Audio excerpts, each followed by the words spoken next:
vlog.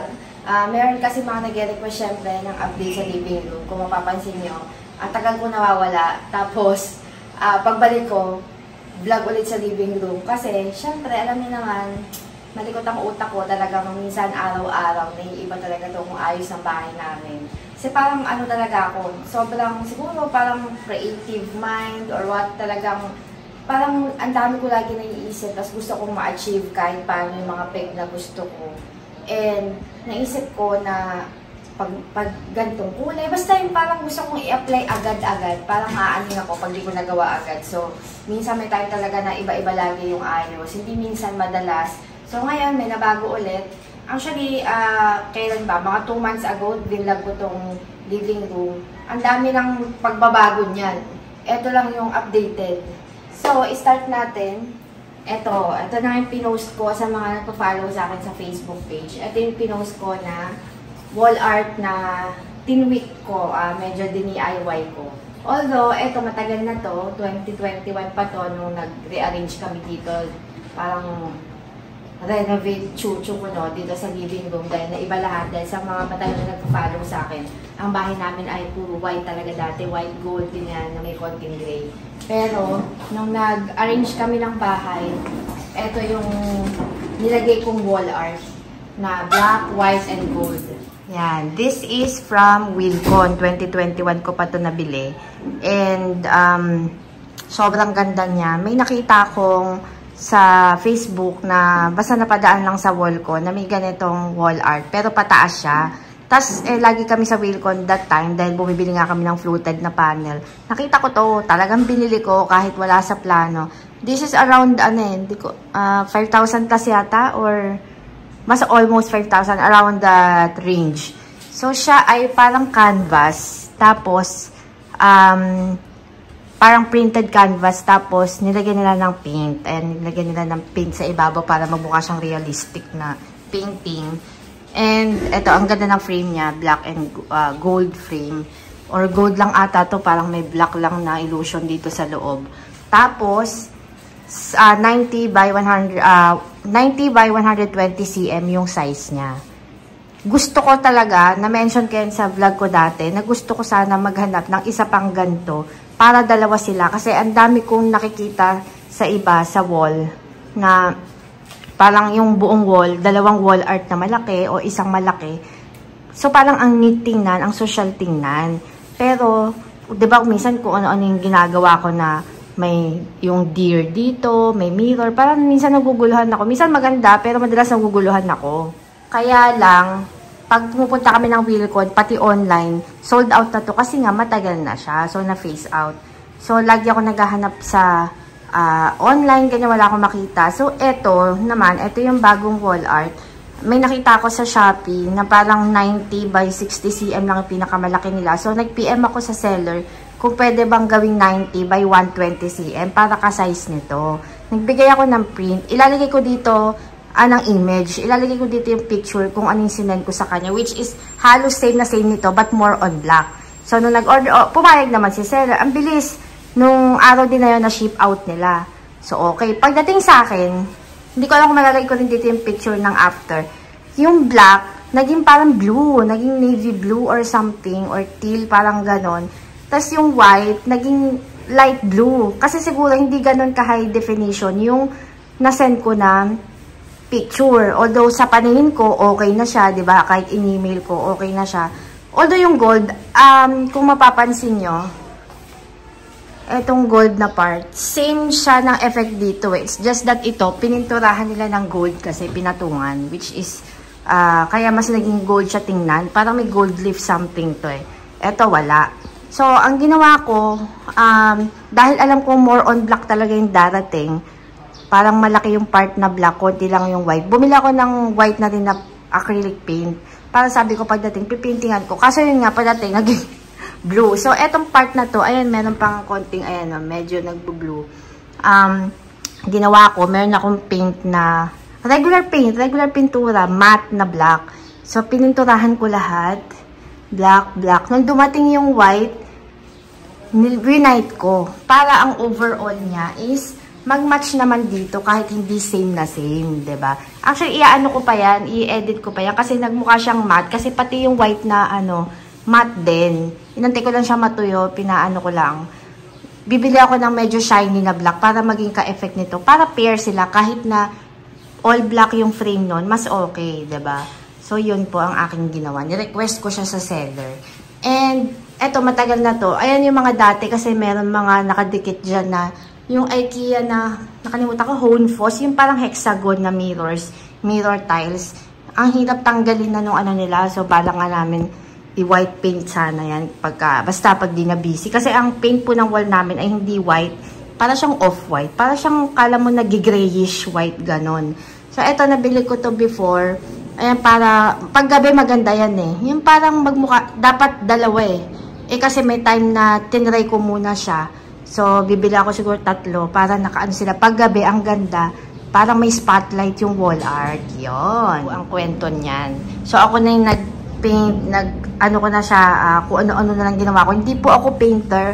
Nag-feeling painter lang kasi gusto ko lang ma-achieve. Kasi nung may blue siya, parang hindi match. Tsaka wala naman blue sa theme ng bahay. White, gold, black.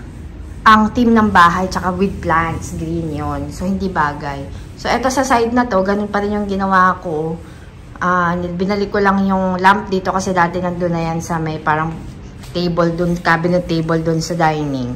Yan. Tapos eto, gustong-gusto ko to from Mandawi Foam. Gusto kong at mapunta ng Mandawi Foam para bumili nito kasi walang ganito sa Ayala Mall Feliz eh. Sa Cainta branch dun sa malaki. Sana meron pa. Gustong-gusto ko kasi yung color niya. Tsaka ang dainty niya. Itong ano na to, artificial na to. Parang iba yung effect niya sa real plant. Gusto ko lang yung color niya pagka dark green. Yan. Tapos ito yung bato natin sa ano tawag doon sa garden. Gusto ko lang yung effect niya. Ang ganda-ganda. So ito na nga yung kinakatakutan ko mangyari sa sofa na leather. First time, actually, yung una-unang leather naming mag-asawa na sofa, maliit lang. Nagbakbak siya. So simula nun, ayoko na ng leather na sofa. Puro fabric. Pero dumihin, especially may bata, tsaka may aso.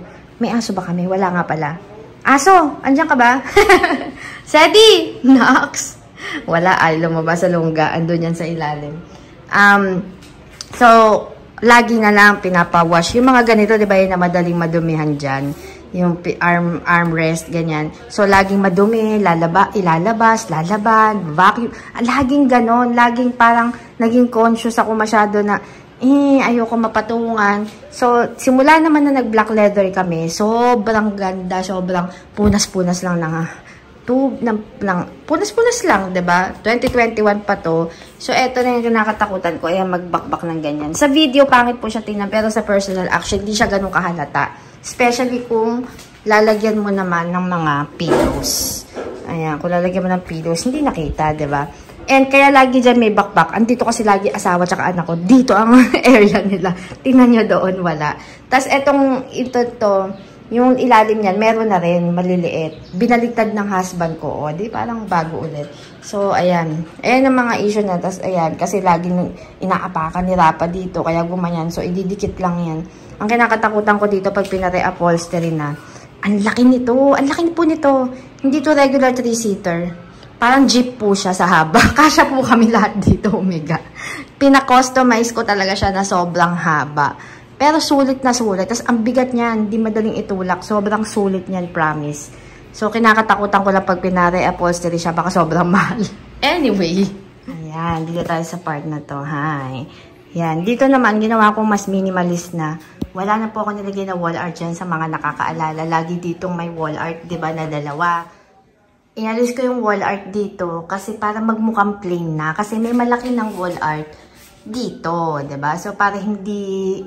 alam mo, wall art, ganun. So, dito, dinagdagan ko na lang ng may floated panel para mas dumami yung black. Actually, gusto ko nga isagad yan dito eh. Kasi para matakpan to. Ito kasi ay parang door stopper. Kaso nung maliit si Rapa na, ay, door stopper ba to? Ay, hindi, natatamaan siya ng, yung lock ng pinto, pag sinasarang gano'n, bug, and yan, dyan. So, gusto ko sana matakpan yan.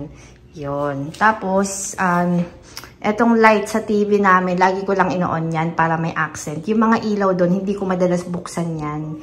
Kasi masyado ng madaming ilaw. Mataas ang kuryente ngayon.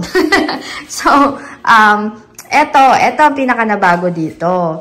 Simula ng 2021, although before that, mirrored yung media console namin. Tapos ginawang gray. Naging gray. Tapos parang may brown, may white. Tapos ginawa kong all black. Yung all black, gusto ko yun. Ang tagal nun. Ngayon ko lang siya ginawang ganito. Hindi siya white na white. Parang siyang cream na may wood effect. Napakaganda. Ginawa ko to kasi parang lumiwanag ng tingnan. Medyo nasuya na ako sa sobrang dark kasi black na nga tong sofa. Black pa to. So parang nagliwanag ang buhay. So yan. First time yan nangyari. Tapos ginawa ko tong wood. Yan. Parang wood effect. Yan. So, ito ang aming mga pang speaker, chuchut. Ang dami naming speaker kasi ito, dati meron kaming, ito yung Sony na soundbar na may kasamang gano'n na speaker. Kaso, dyan ako nagko-connect ng Bluetooth pag magmu-music. Kaso, nung bumili kami ng video, ito, hindi siya match dito. Wala siyang tunog. So, bumili kami nito. So, ngayon, ang tagal kong hindi ginamit to. Yung Sony. Ang tibay nitong Sony na to. 2017 pa yan eh. Ang ginawa ko na lang, inalis ko na to, yung connection nito.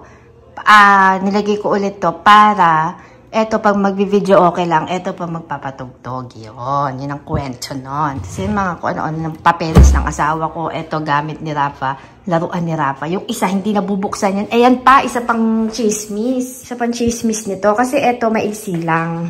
Hindi naman siya sobrang isa, but mahaba na siya than usual. Wala akong makita na, kung magdadagdag ako ng isa pa, kasi gusto ko sana maging effect. Alam niyo yung unang nakikita ko sa Pinterest na sobrang haba ng media console nila. Ang neat tingnan. Pangit po kasi yung iba-iba eh. For me pangit yung iba-iba, pas maiigsi. Sabi kasi nila, ang rule sa TV, dapat ang console mo or cabinet mo sa ilalim, mas malaki sa size ng TV mo. Siyempre, di ba? Parang hindi naman alanganin tingnan. Ang TV po namin ay 65 inches. So, kung ito lang, mahaba pa din. Pero, nabibitin ako. So, nag-add ako ng nito sa Shopee. Yan, nabubuksan yan. Pero, may butas siya pa ganon. Mura lang yan eh. Parang 600 plus. Tapos, ang pinili ko talaga, yung ka-size nito. Wala siyang paa, binilan ko siya ng legs. Kaya po ganun yung paa niya. May mga insert sa ilalim. Kasi bitin yung legs na nabili ko. Ang problem is, mas yung haba nun, yung pag yung width niya, mas maigse kaysa dito. So, madalas, tinatakpan ko siya ng speaker. Ang problema, magulo tingnan. Hindi ko alam kung ano itatakip ko. So, yung isang speaker namin, nilagay ko na, basta ano pa yan, hindi pa yan final. Basta yun ang kwento niyan. Para humaba siya. Tapos, ang ginawa ko, diniretso ko yung wallpaper dito para continue siya tingnan. Yan. Ang ganda ng wallpaper na to. Hindi po siya white tape. Parang nagki-cream na, ang ganda ng details. Kala hindi siya mukhang wallpaper ang social niya. Tapos ito, since inalis na namin yung mirror na nandun, ito yung pinakamatagal kong mirror, 2018 pa to, na kung saan na nailagay. Nilagay ko na siya dyan para may illusion lang siya dyan. Diba? Kasi wala nang paglalagyan eh. Ayoko naman siya ibenta. Sayang. Ang tagal-tagal. Marami na kami pinagsamahan nito. So, dyan ko na siya nilagay. Tapos yan lang ang mga plants dyan. Inalis ko rin yung black na wallpaper nito.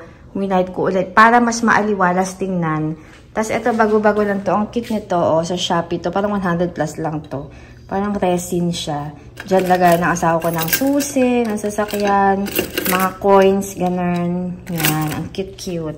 So, ang living room namin, ay, ganyan. Maliit lang po itong bahay. Maliit lang siya yan. Mas umaliwalas na siya. Ang problem ko, yung LED light sa likod ng TV, dahil nilagyan ko ng mirror doon, nakikita siya yung chismis. Ayan, nagchichismisan ako dyan. Gagawin ko ng paraan yan. Hindi ko pa alam. Ayoko pa mag-isip. So, yan, ang top view. Yan, cute-cute lang. Kailangan pa pala ng dalawa nito. Ay, ito ang chismis dyan sa wall art namin. Kasi itong wall art na to, meron talaga yung tigisa sa sides. Yung parang ihang sa sides.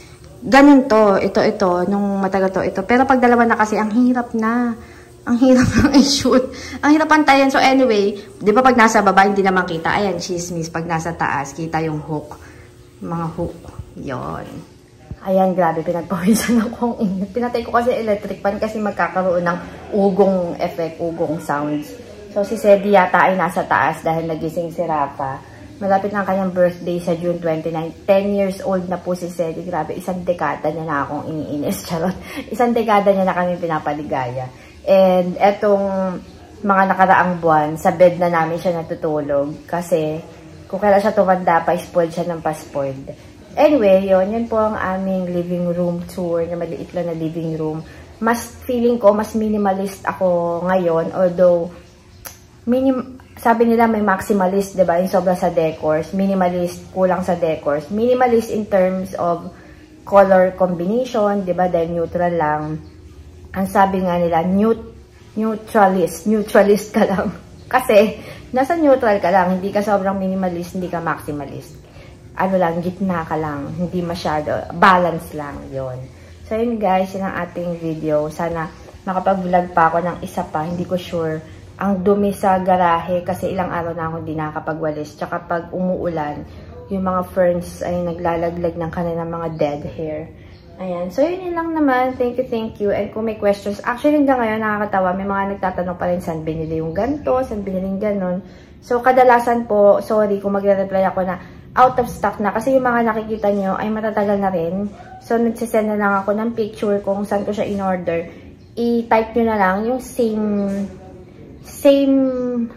caption, parang ganon, title ng product. Baka may mai-suggest si Shopee or Lazada na same item but hindi exact seller yon. Guys, thank you so much and happy weekend. Bye-bye.